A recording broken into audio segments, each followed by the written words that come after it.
Hello there.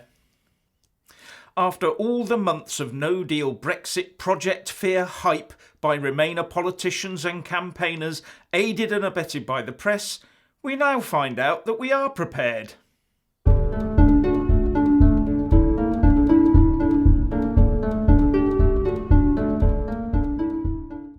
Since the EU referendum campaign started, we have been bombarded with Project Fear.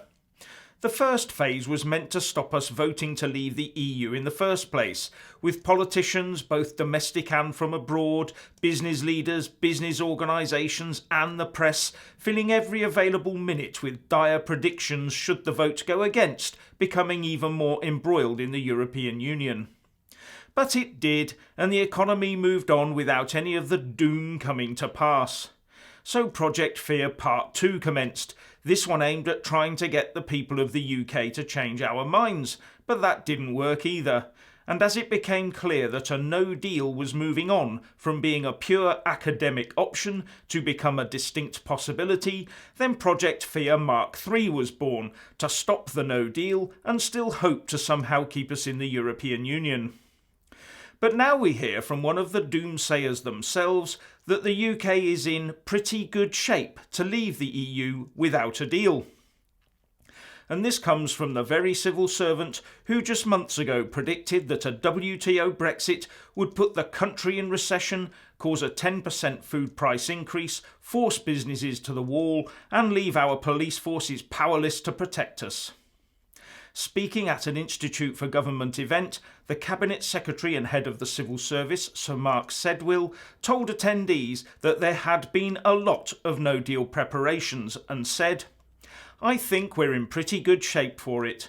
We did one of the most impressive pieces of cross-government work I've experienced in my career to make no-deal preparations in the run-up to the March-April deadline.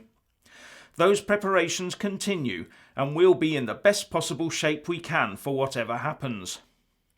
But, says the BBC, as of the 26th of May, over 90% of firms that need to had not applied for the HMRC Transitional Simplified Procedure Scheme that would ease the passage of goods into the country.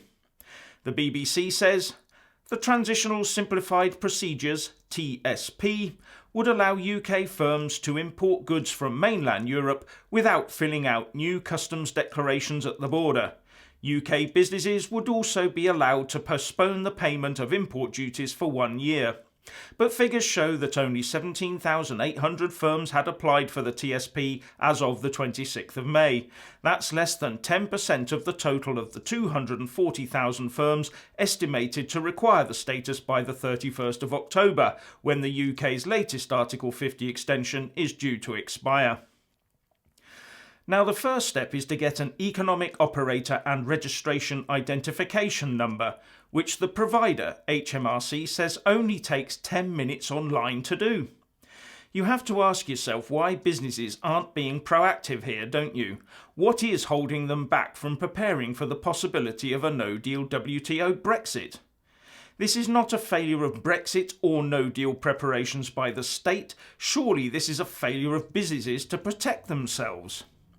But as the British Chambers of Commerce and the Federation of Small Businesses have suggested, why doesn't HMRC just proactively issue the numbers to the firms they think need them?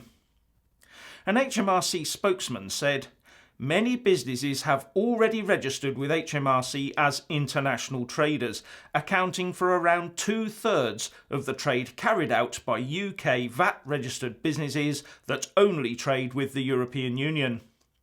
So we are getting there. And if the Treasury had kept the no-deal planning money spigot open, then we'd probably be even better prepared. And if there had been less government and civil service project fear, then maybe businesses would have come to terms with a no-deal scenario far earlier.